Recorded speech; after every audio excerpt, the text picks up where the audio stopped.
Hello' everyone, আজি ওলাইছোঁ মাৰ ঘৰলৈ। বহুত দিন যোৱা নাই মাৰ ঘৰলৈ। আৰু প্ৰত্যেকজনী ছোৱালীৰে মাৰ ঘৰলৈ যোৱা এক্সাইটমেণ্ট কিমান বেছি থাকে সকলোৰে, হয়নে? মা ৰৈ থাকিব, মায়ে কিবা বনাই থ'ব আৰু মায়ে বনোৱা কিবা এটা খাম বা কিমান অন্তৰ খুলি কথা পাতিবলৈ থাকি যায়। এইবোৰ এক্সাইটমেণ্ট ভাবি ভাবিয়ে মই ঘৰলৈ গৈ আছোঁ। আৰু এয়া দেখিছেনে হাঁহি, আজিকালি তাই দেউতাকৰ লগত বহি যাবলৈ লাগে। আৰু আমি বাটতে অকণমান পেট পূজা কৰি ল'লোঁ, পাতলীয়া ভোক এটা লাগিছিলে।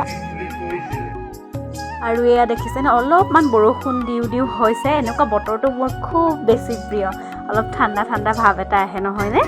আৰু আমি আহি ফাইনেলি ঘৰ পালোহি। আৰু এইজনী আমাৰ খুচি দেখিছেনে, আমাক দি কেনেকুৱা যে তাই এক্সাইটমেণ্ট মানে হৈ যায়।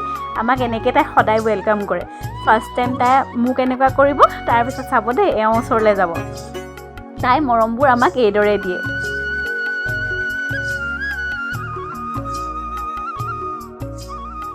আৰু এয়া ঘৰৰ দৰজাখন খুলি পেলাই মই মাক মাতিছোঁ। মা, আৰু এয়া দেখিছেনে, মা মোলৈ এনেকৈয়ে ৰৈ থাকে সদায়। মোৰ ভাল পোৱা আৱেগ, অনুভূতি, সুখ দুখ সকলোবোৰ কথা মই এইখন ফটোৰ লগতে পাতিব লাগে, জানে? বিয়াৰ পিছত মোৰ সুখ দুখৰ কথা পাতিবলৈ মাৰ সময়ে নহ'ল। বৰ লৰালৰি কৰিলেও মা।